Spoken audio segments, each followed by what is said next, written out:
Hello and welcome to episode 13 of Marketing Uncensored. I'm Collin Slattery, I'm Sam Tomlinson. and this episode, we're bashing SaaS today. Yeah, episode 13, lucky number 13. Great episode to get canceled on or sued by litigious SaaS vendors. In all seriousness, this came about, I think, primarily because we've had so many people in person, in meetings, in meetups, ask us, like, what SaaS do you actually use? There's a never ending flow of SaaS shit in the marketing ecosystem. And Lots of honestly, bullshit sponsored posts on Twitter and LinkedIn, undisclosed undisclosed promotions. sponsorships, yeah, like Yep. the whole thing. Like, I think you and I probably get SaaS pitches every single day, multiple times a day. And I could only imagine if you are new to this space, it would feel completely overwhelming. And like you have to have every single piece of SaaS. And if you don't, you're missing out or you're not serving your clients well. We've also used most SaaS products as well. So Correct. we've tested them, we've used our own money on them. And, I always used to joke that my agency existed purely to funnel money to SaaS companies because we have so many fucking SaaS subscriptions. So Yeah. we It's we are expert SaaS buyers, I think, at this point.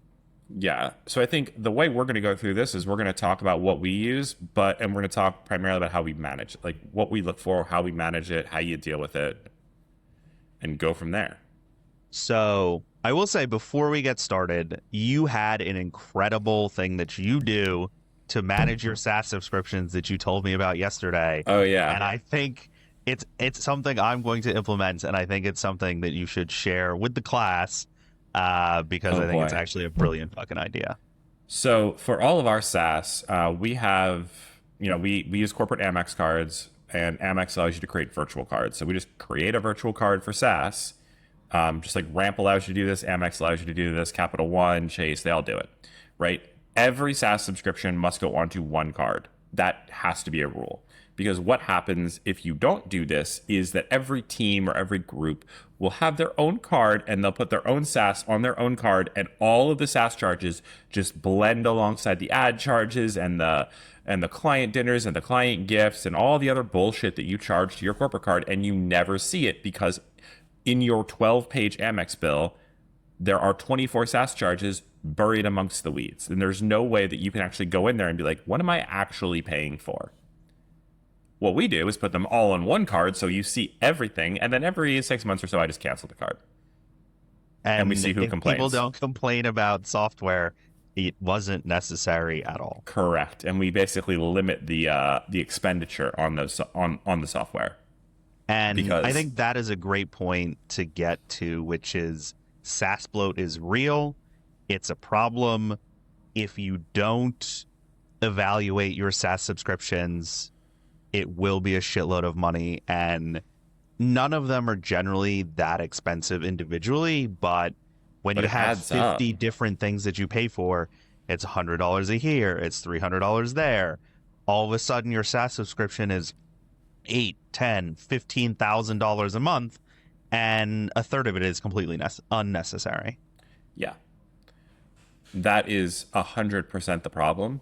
The other thing that you can do that we are working on, we have not completed this yet, is, well, it's a SD project, is we have a Google Sheet that has every single active SaaS subscription that we have, the responsible person at the agency for that subscription, and then any pertinent details, like how many seats we've purchased, how many client accounts we're allowed to connect, et cetera, et cetera, et cetera, We do and this in what the ClickUp. price is. Yeah. Yeah, you And can do it in ClickUp.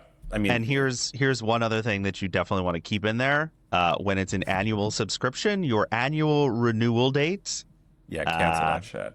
and yeah, have a little notification a month ahead of time to evaluate that software. Nothing worse than something that you wanted to cancel that's on an annual subscription and having that charge hit your credit card. Yeah, Ask me how I know. I do the I pre-cancel everything because I'm a sociopath. So the day we sign the contract, I put an email scheduled in Gmail for the cancellation date to cancel the subscription that just auto sends. You can also do that. And the reason I do it, to be completely honest, is because even if I don't intend to cancel it, I know that by sending that email with the cancellation, number one, I won't forget. And number two, they will come crawling back asking why we're canceling, and I will negotiate lower pricing. And that's another thing that I think is worth mentioning. SaaS is always negotiable. Their margins are, as near as makes no difference, 90%. 100%. Like, so, hey, we can't negotiate. Bullshit. Oh, you can negotiate. You will negotiate. Because any person who does SaaS M&A will tell you this is true, right? SaaS trades at, generally speaking, 8, 10, 12, 15x multiples. Congratulations, Taylor Holiday. It's a beautiful day, right? Like, but really, that's why. Like, that's why they did really well. Statless is a software Statless company. is a beautiful software company. But in all seriousness, that you're giving you $10 versus giving you, I don't know, $10 off a month versus losing your $100 a month. What costs them more in their enterprise value? They'll give you the $10 off. They'll whine, complain, go to their boss, and do the whole used car salesman thing, but they will give you, they will cave. So cancel your SaaS. Do not feel bad about negotiating. When your SaaS whatever person tells you there's no more to give, there's more to give. Which reminds me, Unbounce owes me money. Yeah. I have to loop back on that. Like, this isn't to be mean. You know, SaaS does play a role. I think SaaS is great in the sense that I don't have to incur a whole lot of tech debt or to build things that I don't actually want to maintain. It's great. But at the same time, if you allow it to, SaaS will bleed your agency or your brand dry. They are leeches. Yeah, fucking weeds, right? And left unchecked, you'll get fucking choked out. So this episode is your wake-up call to check your SaaS bloat. Like, if you have never checked how many SaaS subscriptions you have, you should listen to the rest of this episode because we need the watch time, then go do that. And I assure you it is going to be a surprise. You'll probably think you have, 5, maybe 10. It's going to be a lot more. I think we have a lot more expensive. 32 different active SaaS subscriptions. And I am ruthless about analyzing and canceling them too. So if I have 32-ish. You have more. Yeah. How many do you have? I don't even want to know. I'll find out soon. Ramp card expire, or the Amex virtual card expires soon. I am going to do that virtual card thing. It's amazing idea. Yeah. Yeah, just cancel. Oh, too bad. So sad. And if no one complains, then it was never really necessary. Yeah. All right. So the way we've structured this is we're breaking this up into kind of buckets of SaaS, going through the ones that we use, which ones we like, which ones we don't, and we'll go from there. And if you're a SaaS vendor and you get bashed, do better.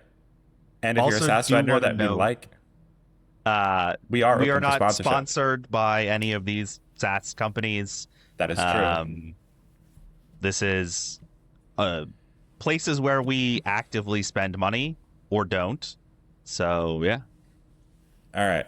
So let's do creative because that's everybody's favorite. That's the SaaS du jour. Yes. All right. So let's see. I mean, I think we start, with creative analysis software. Yeah, let's go with that. So we use Motion for creative analysis. Yeah, we do as well. I think Motion is great software. It's easy to use. We've used it for years at this point. I will say I think it's a little expensive for what it is, but it is great. I think you're probably paying a premium for, you're paying a premium for the name. Class-leading software. But in some cases, you pay more because it's actually the better product. You're paying more for a tasteful experience that gets you what you need, and you know it's just going to work. Yeah. Love Motion. Like, we love Motion. It's great. We use Creative OS. Full disclosure, I've helped Chase with being an alpha tester for his platform for years. But I love Creative OS. Like, it is all the landing pages, all the ads, all the email templates. They're building their little editor in there now, but I mean, I just love the fact that you can go in there and you can see high performing ads from thousands of brands and just be like, okay, what do I want to find? And I'm like, I can find the ad, I can find the landing page, I can find the email template. They've got their little ad congruence tool, which has been super cool, where you just drag in an ad and you put in the landing page URL, and it tells you like, okay, here's what you could do to make this more congruent and more of a seamless experience. Like little shit like that they've done. Love Creative OS.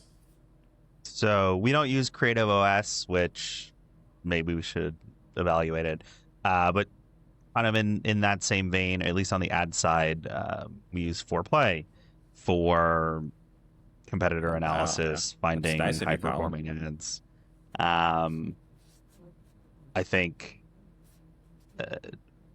ignore the weird fucking name that they changed it to, but great tool. We also use it for our creative portfolios as well. So that's a super handy thing that we do with Foreplay. Nice. Beyond just research, we'll put all our own ads in there, and then, you know, when we're pitching clients, like, oh, have you done, you know, weight loss or supplements or whatever, you can send them to a portfolio in Foreplay. That's handy. So that's great for that. Yeah. And don't use it. I do know they also launched a component of it recently that is a competitor to Motion. I have not used that personally yet, but I think that is also a feature that's in there now as well. We don't use Foreplay, but I might have to give it a shot and see what the hype's about. It's worth it. It's generally like pretty affordable as well. So yeah, I mean, I think pretty affordable piece of software worth checking out. All right, then you have the three, I would call them the creative staples: Canva, Adobe Creative Cloud, Figma. I'm pretty sure most agencies have one or two, if not all three of these. Do want to give props to the Figma team. Hell of an IPO. Thank you so much for the free money. Appreciate you guys.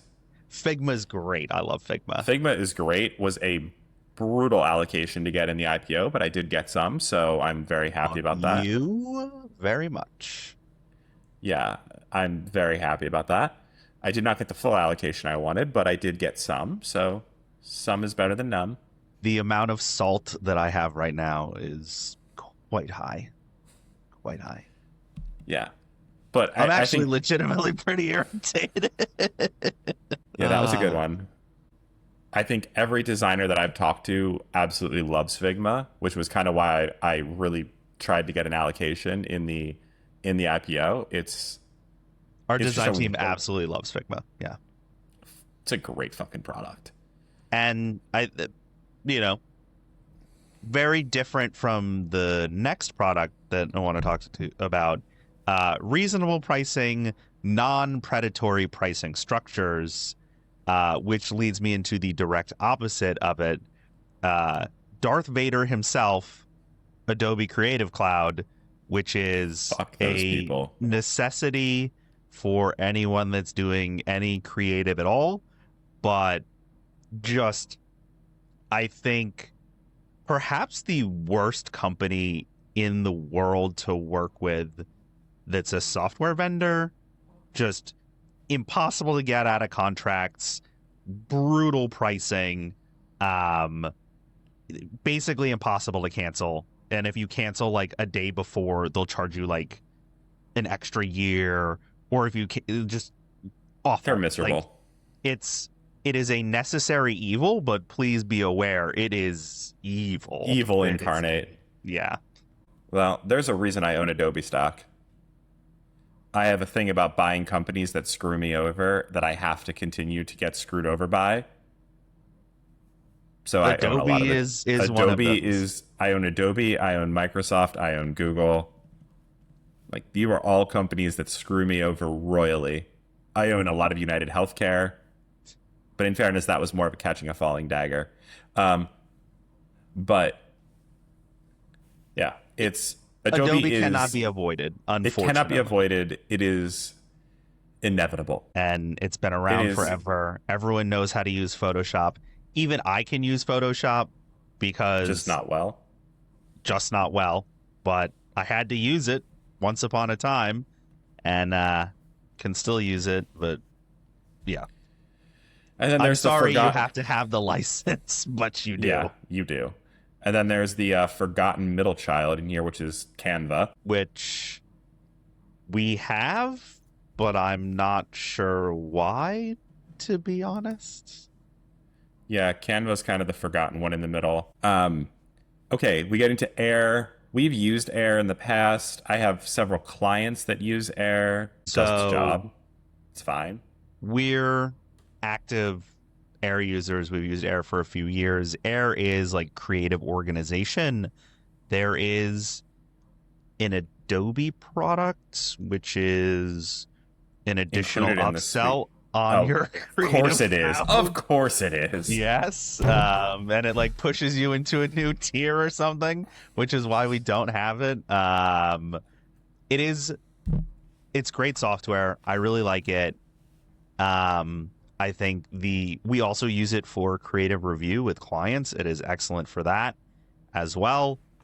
I think if you're a creative agency, Air is a great option. The only one issue that I have with Air is that the upcharges that they have on storage are offensive. I know how much storage costs.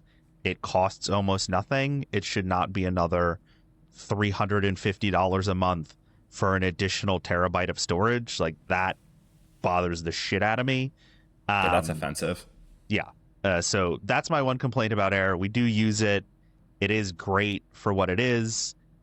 Great for finding assets too. So if you have lots of clients and, tagging and organizing assets, it's much better than using Google Drive.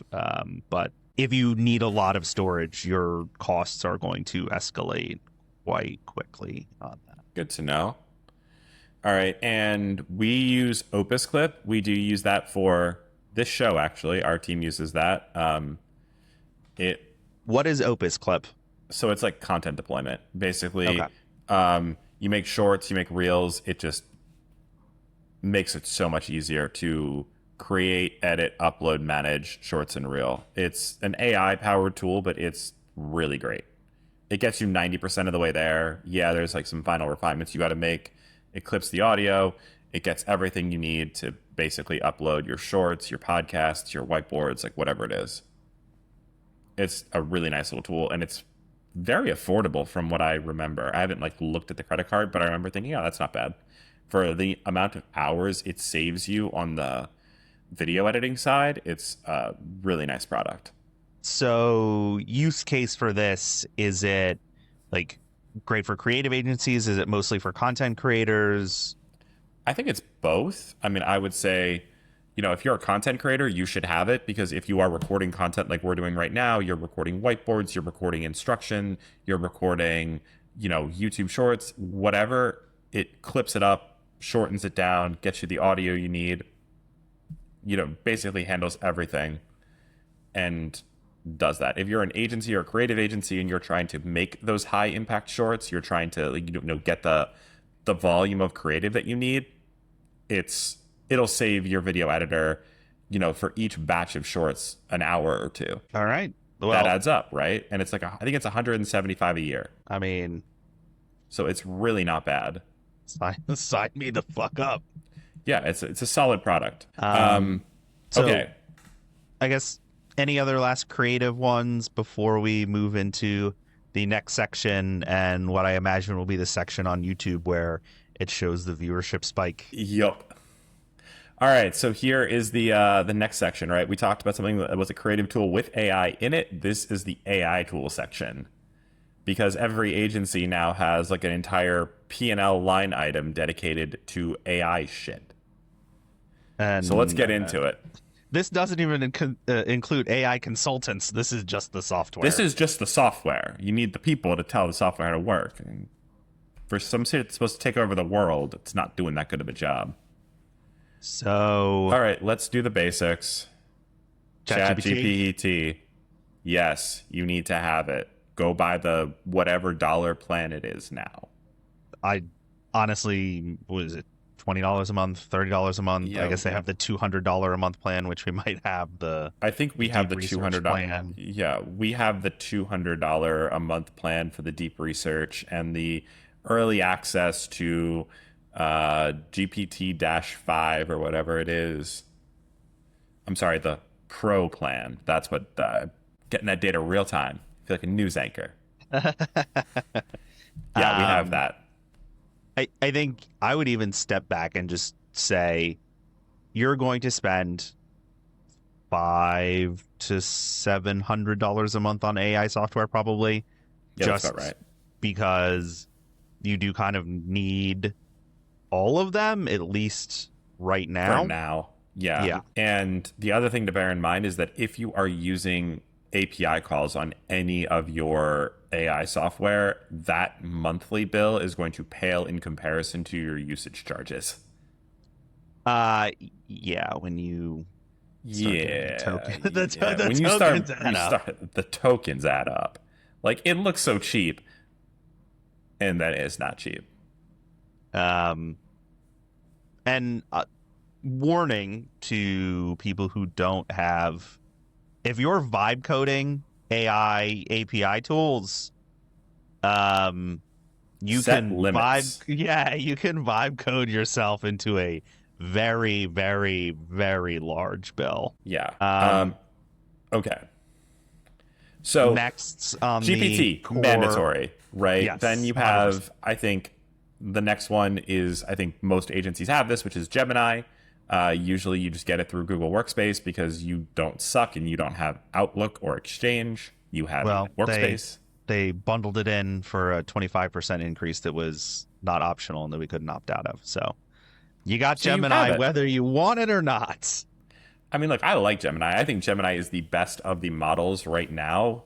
You know, I think GPT-5 is actually very good too, but Gemini 2.5 Pro has been, I think, the standout model for the last 4 or 5 months, which in this environment, in this ecosystem, that's saying something. We use Gemini more than any of the others. I think Gemini is also like VO3, best video tool that's out 100%. there. Not even Notebook close. LM is a fucking criminally underused tool. Yes. It's Yes. incredible. We just deployed Um, some Notebook LM stuff for some clients for a private thing. It's incredible. I'm at a loss for what, like, if you haven't used Notebook LM yet, turn the podcast off. You know what? Yes, Don't even use keep Notebook listening. LM. Turn it off. Go use it. Go play with it. Um, yeah. Yeah. I will say I like custom gems less than I like custom Custom GPTs. GPTs. Yeah. Yeah. Fair. But baseline tools, I think it's great. I like its vibe coding, actually.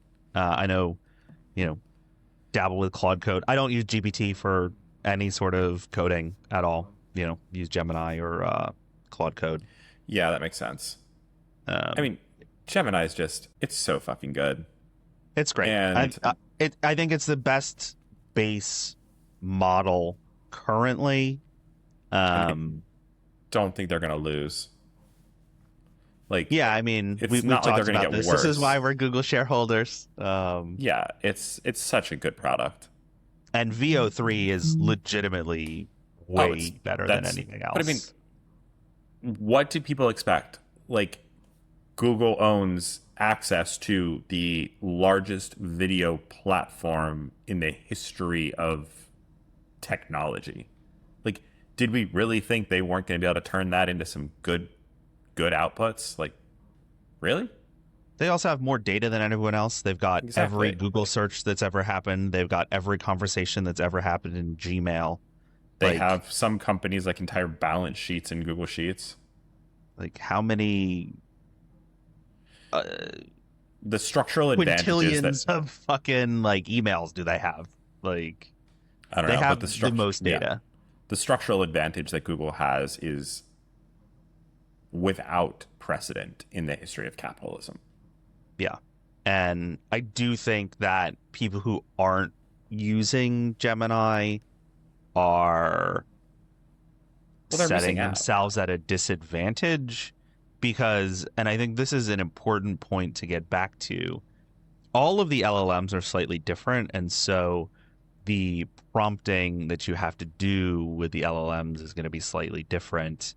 And yes, prompting is like a technology of today, right? Like where it ideally 5 years from now, it doesn't matter, but it's not 5 years from now, it's today. And so getting familiar with how to engage with what, at least we believe will be the winner is probably a worthwhile effort. Yeah, I think that's right. Okay, then you have the that three dragon meme. This is the one with its tongue out. You have Claude. Yes. We do use Claude. Claude Code is actually pretty good. Um, but it's also like $20 a month. Like if you don't need it, we just have it. I'm not sure we're going to be keeping it because I think at this point Gemini has closed the gap between Claude Code and what Gemini can do to the point where I don't know if it's necessary anymore, and I don't know if the incremental value is there to support it. But for a long time, Claude Code was actually very, very, very good. So We have it. It's $20 or something. It's fine. all right, then you have the other fun ones. We have Midjourney. I mean, I love Midjourney. I think it's cool. Do you Although still use I have use been using Midjourney? VO3 more for video, Midjourney and was then the OG one. yeah, I mean, like The I don't use outputs it are as still good, but yeah. I mean, like it made my my cookies are eating the universe meme, or like the cookie black hole meme that got me a lot of likes on the LinkedInosphere. So it'll always have a fond ChatGPT's spot in my image heart. thing is pretty good now too. Yeah, it's not bad. There's Elon's little Grok tool. Grok Gen is actually pretty good. Like their image generator. Do not use Grok. Have never used Grok. Also, hate the name so much. I don't think I will use Grok. That's fair. I love Twitter, so I use Grok occasionally just because it's right there, and I'm like, all right, this actually isn't bad. It Hey gets Grok, me. is this true? No, fuck off. Like, do some basic research. Don't be a damn moron. But no, like from an image generation standpoint, Grok fine. Grok does good. Grok good. Grok good. It's like when I think about Rob Grok do Gronkowski. work. Grok good. Gronk catch, Gronk run, Gronk score. Yeah. Like, all right. All right. Then we come to our classic, Zapier. Love Zapier. Hate the pricing model so much. Not really an AI tool, but kind of an AI bridge tool. Yeah, that's 100% what it is. Also helps you realize that not everything needs to be AI. It can also just be an automation. Do not over-engineer shit with AI where it is not necessary. Just use Zapier. Similarly, we have both Zapier and Integromat, which I guess I call Make now. I mean, we have both. I mean, we still use Zapier because it's just like it's a data ferry. Like it gets shit from one AI tool to an output. It's great for that. The pricing model is offensive. I hate it. It adds up. It adds up so fast. The zaps add up for sure. It's offensive. I'm like, it does it. The incremental cost for you to send another 100, I don't know, lead forms into something is not $30 a month. Like, True. My Zapier bill should not be $900 a month. That is a very large Zapier bill. I'm not going to lie to you. There's a very large number of clients that want their shit moved. So it's and again, mentioned it before, like, don't use AI where an automation will do, right? Correct. And Zapier is great, connects almost any two tools in the world, and is increasingly being able to connect to AI Has some good So, formatting things, can do some transforms. yep, Like, great. although in fairness, easy way to save money on Zapier, if you are using the transforms, just have your developer fix the fucking input format. It's a Because lot that cheaper. probably uses Zaps. It does. Every transform uses a zap. It's bullshit. Some of the AI links are actually even the native ones are actually pretty good. So Yeah.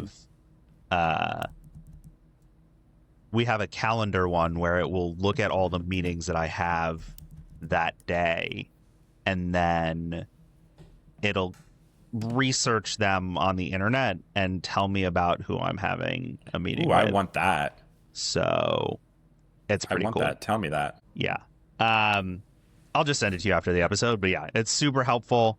And it's usually pretty accurate too. It'll like give me their LinkedIn. It'll like tell me where they work. It'll tell me about the company that they work at. And it just like automatically sends me that every morning at 7 a.m. as a Slack message.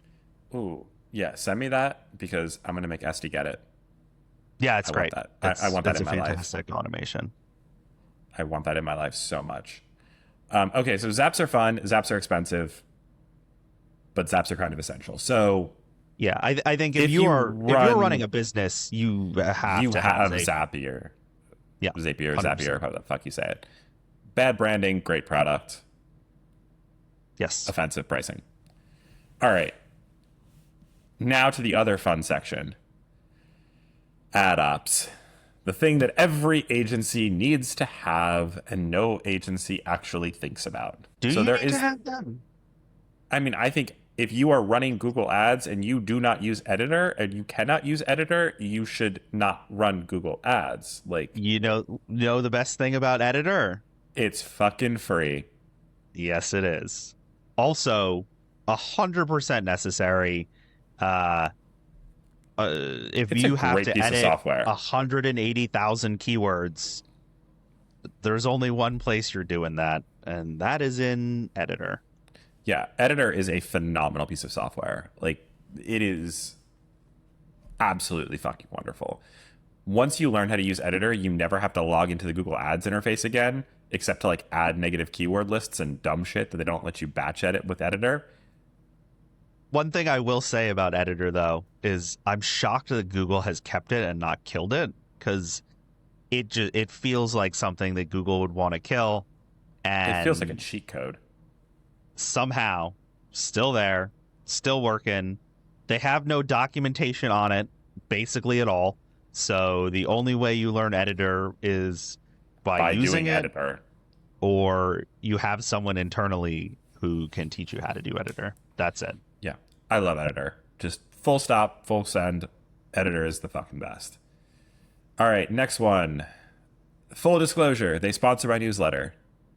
Fred is a friend of mine for years. They do pay me money on the newsletter, not on this podcast, but I will tell you that anyway because we are not bad people. Optimizer. I fucking love Optimizer. And And just to be very clear, Optimizer, I paid a tool for Optimizer. PPC. Yes. I fucking paid Optimizer for years before they sponsored me, so yes, I have paid for them. Fred made me pay. Fucking ridiculous, but he did. Optimizer to me is basically like, it is ads editor. Now do it for every platform, put it all at once, and give you a whole rule engine. I love Optimizer. It is my favorite tool. It brings me joy. I will say we don't use Optimizer, but that's only because their sales team was pretty bad when we were trying to onboard. So Yeah, well, their sales team is better now. maybe I'll revisit it. It was like, That's look, I'm going right. to pay you guys $5,000 a month, and your only onboarding help is go watch these video tutorials. I was That's like, not good. It's like No. that's not going to cut it for me. Optimizer.com/Sam. You save money. I probably won't save that much money. I think it's like, I forget how many percentage off, but it's like a decent chunk actually. But in all seriousness, what I love about it is that it has all of the tools that are in Editor, plus they have a whole rule engine where you can just basically take your account workflow, like what you do, how you review stuff, and automate the entire thing with rules that you set up. It's fucking great. Like, hey, I want to review search terms every 3 days. Great. It will run you the search query report. It will run the keyword lasso. It will tell you which ones are most likely to be good additions or things that you should exclude. You can just exclude or add them. It's great.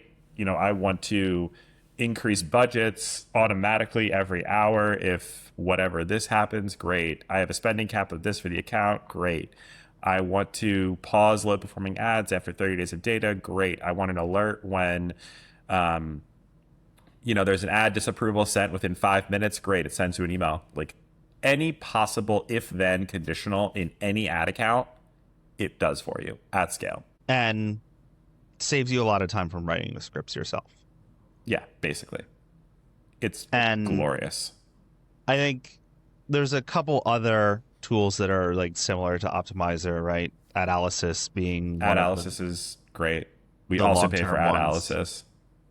Shout out to Brad, one of the OGs. Brad is the OG. I think Analysis is the better ad testing tool, 100%. Like if you are trying to test search ads, Analysis is the tool. They have the best multi-ad group testing tool there is, I think. And I mean, I don't even know what Brad's current pricing is because I've been grandfathered into like 7 pricing tiers ago.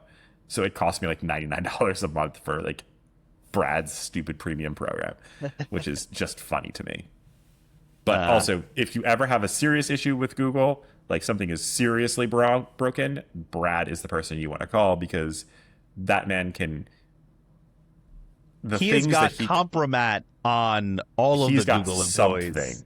Because holy shit, like he has resolved issues that seemed like they would never get taken care of, and Brad makes one phone call and miraculously the problem is solved like in 26 minutes. If you don't buy Analysis for the technical capabilities, buy it for the fact that you could always call Brad. Yeah. Other tools that we're using from like AdOps, especially for feeds, if you're in ecom at all, Data Feed Watch. Love Data Feed Watch. Longtime customer of Data Feed Watch. I think it is Feedonomics Lite, so it's significantly more affordable, but you do kind of have to do everything yourself in Feedonomic or in Data Feed Watch. But their support is great. Great tool. Yeah. Their support is the best support that I've. They're the Amex support of SaaS businesses. Yeah. We also do have a Data Feed Watch subscription. We have used Feedonomics. We don't currently have Feedonomics active, but I would agree with that characterization. I don't think you can go wrong with either one. I mean, Feedonomics is just materially more expensive, but it's great. They're great, and it is a done for you for the most part kind of service. Yeah, it's SaaS squared, software as a service with service. All right, measurement, reporting, everybody's favorite set of things that we are about to. This is where the tea gets spilled. All right. So let's start off with the easy ones that we've previously shouted out. So House, incrementality platform. We had a whole episode about incrementality. House is fantastic. House is they great. publish great research. The team in House is great. I think the one knock that you can have on House is that it is expensive. It's most recent check, and again, it's been a few months. It's $10,000 a month with an annual commitment to it. So it's for the big boys, but it is a fantastic tool. The team there is absolutely excellent. We work with House on a lot of clients. There is a more affordable option, which we also work with a lot of clients on. It's called Stella. It is a little more self-service than House, but at $2,000 a month, it's a lot cheaper. A little bit more palatable. A little friendlier on the wallet. Yeah. Ooh, so and month to month. Yeah. So you can pay for it for a few months, run a few holdout tests, boom, you're done. So great alternative for smaller brands who don't want to spend, 10 G's a month with House. Yeah, I mean, house is great, House is great. but it's also a fucking mortgage. It also, you could buy a house for your house subscription. Yes, and a very nice house, in fact. Yeah. 10,000 a month mortgage, that gets you something. A All lovely right. closet in New York City. All right. So then you have everybody's favorite. We have North Beam. We have Triple Whale. You have the other ones MTA too. tools. Yeah, the MTA tools. Trying to think what else is there. There's a whole bunch of other ones. But The only two we use with any degree of regularity is Northbeam and Triple Whale. I am personally team Northbeam. I think it's a better product. It's also more expensive than Triple Whale, but 100%. We use both of them. So Yeah. We have used them. We have used Hyros. We have used that's a throwback. Yeah, it's a throwback. I don't know, man. My take on almost every MTA tool is until you are spending a fuckload of money across at least 3 platforms and you suck at Excel, you probably don't need it. Like, it is probably a waste of money. Confirmed. Like, Yep. you will get the data that I think you can get out of GA4 with a decent GA4 setup. If you don't know how to set up GA4, go like call Bree or one of those people that can, or Brett Fish, who can set your shit up for you and get you hooked up. It's not going to be materially different. Like, you do not need to pay that price. Like, take the money that you are saving from not paying Triple Whale and go do fucking more marketing or go do better marketing. Like, you don't need it. You can get the same data or very close to the same data in platform or in GA4 for a hell of a lot less money and with a hell of a lot less headaches. And speaking of not being less money, have been talking about how much I love Northbeam. Will say do not like their pricing structure and the fact that they charge based on number of site visits. So as your site visits go up, the cost of Northbeam goes up. Like that is not great. Again, love the product, don't love the pricing model. Yeah. Also, Northbeam sounds like something that's like Darth Vader loaded onto the Death Star. We've got the Northbeam, sir. That's right. Let's go find Alderaan. All right. Then you have, I think, some of the useful stuff. And then you have like the heat mapping platforms, right? So, there's like Lucky Orange. There is whatever the VO something or other, VWO. There's heatmap.com, VWM, whatever the fuck it is. There's Microsoft Clarity. We use Microsoft Clarity a lot for clients because it's free and it's pretty damn good. Love Microsoft Clarity. We use it all the time. And again, the price is right at $0. Free.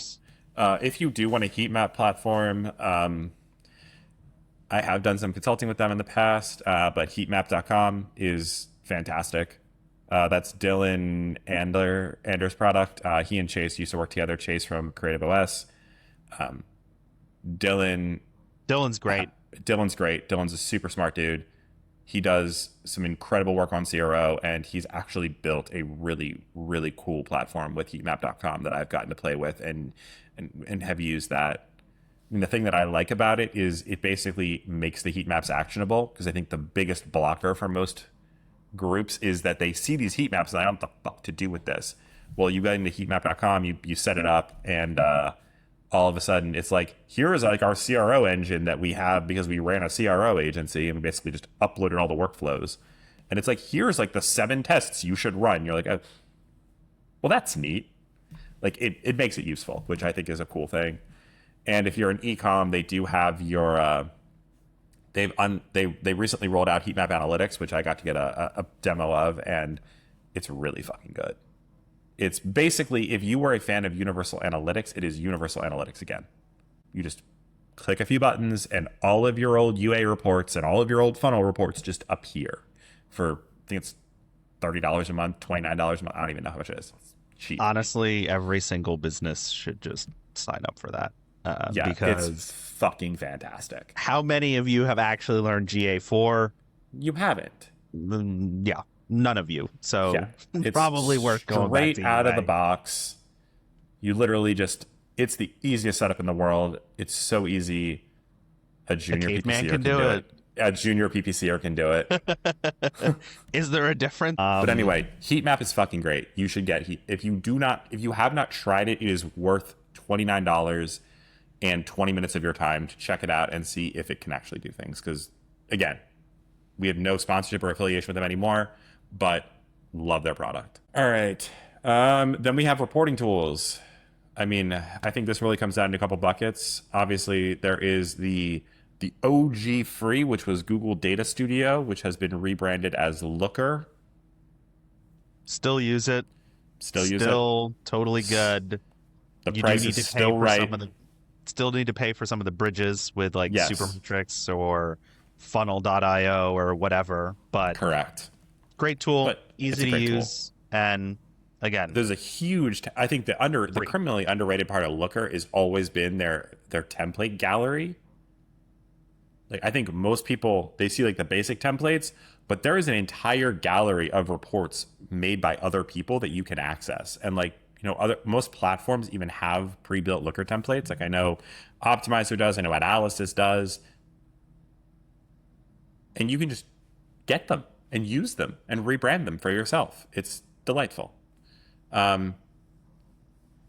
We do like Funnel.io, as I've been reminded multiple times today to say good things about Funnel.io. We do like Funnel.io. We do pay you fuckers a shitload of money, so sponsor this podcast.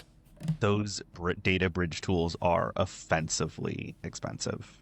Yeah, so if you work at a data bridge company like Funnel.io or Supermetrics, Yeah, this we're gonna podcast use does have Supermetrics and your fucking pricing. Yeah. You are, the equivalent of like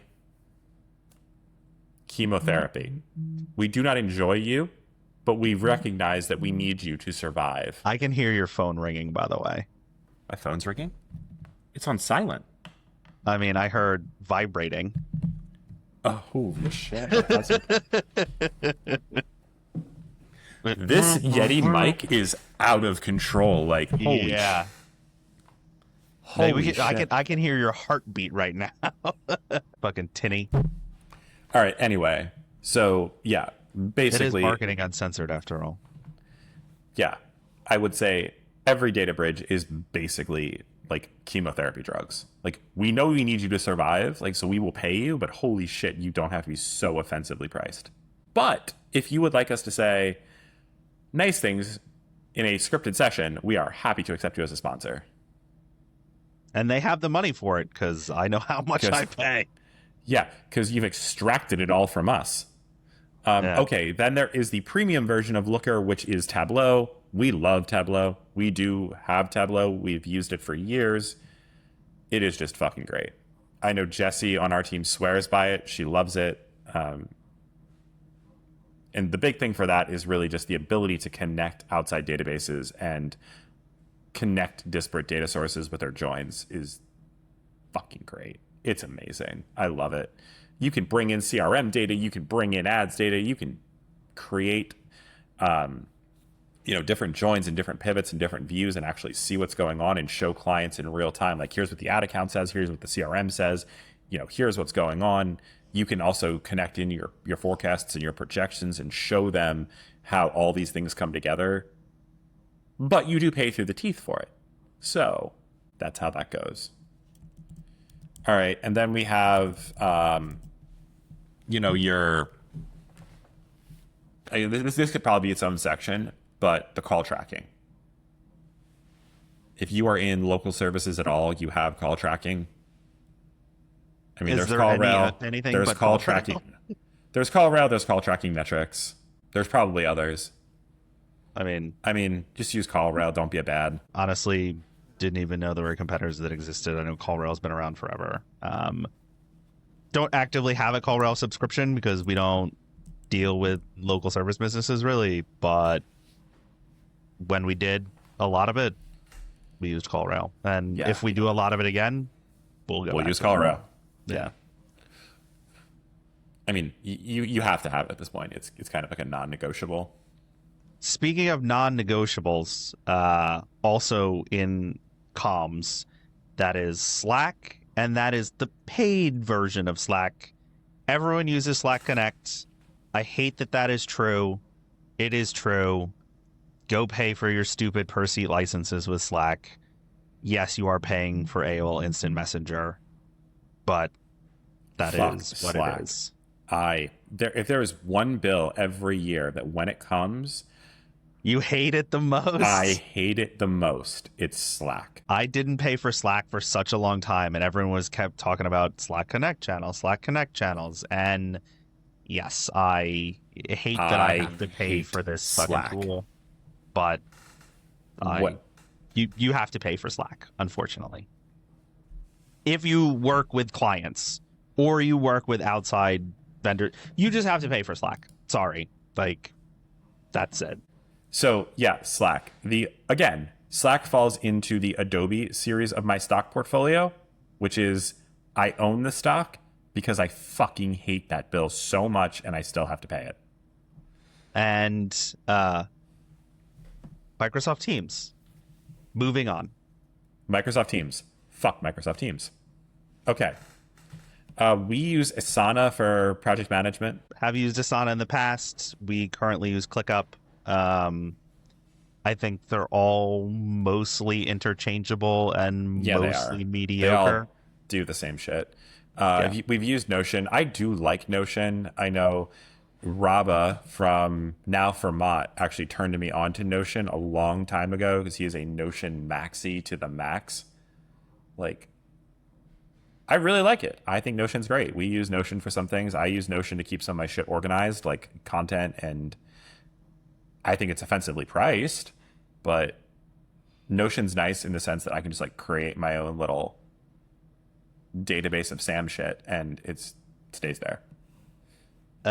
If you're using Evernote, find something new. Please don't use Evernote. Evernote bad. Like, you're Gen X and you're stuck in 2013. You can find a new project management tool. Yeah, Basecamp, same thing. Same comments apply. Yes, agreed. If your agency is like, hey, come join our Basecamp workspace, find a new agency. Yeah, Basecamp sucks. They'll be doing nothing but skags in your Google Ads account. One creative a month in Facebook. Yeah, exactly. Made in Canva. Perfect. Trying to think, like, what else we use for like project management. Like, I'm sure there are some tools that we have that I haven't thought about, but it was Monday.com. I think we don't use Monday. I mean, at the end of the day, I feel like every project management tool is basically mediocre, and the thing that separates good from bad is mostly your team's ability to execute and your ability to build processes that leverage the strengths of the tool. That's what it really comes down to, and the pricing. Like, pick a tool that your team that your team will use, even if it costs a little more, because there is nothing more expensive than a half-used PM tool. That is correct. Yeah. So pick one, use it, make everyone use it. Everyone has to be committed to using it, and be annoyed with all of the tiny little problems that each and every one of them has, where shit loads slowly or views don't work exactly the way you want. That is PM tools. They're just all going to frustrate you. Like, that's why you have an ops person to fucking deal with that. Yeah. 100%. Like, you just have to deal with it. But speaking of, just on time. Well, that's our exit. That's our cue, man. There we go. All right. So, like, look, if there are probably a bunch of tools that we haven't reviewed here, so if you have a tool that you want a perspective on Jesus Christ. Holy shit. Be right back. Hold on. I'm just going to mute Collin. You're going to do the outro. I was going to say, yeah, you want me to do the outro? So probably a lot of other tools that you guys use. Happy to hear about them in the comments, but this is the stacks that we generally are using. We pay money for all of these tools. And again, not getting sponsored for these. Pretty accurate take on what we use. And would like to say thanks for listening to episode 13. Like, comment, subscribe, hit the bell, send some emails about some tools that we didn't cover. Happy to hit them in another episode. And we'll see y'all next week.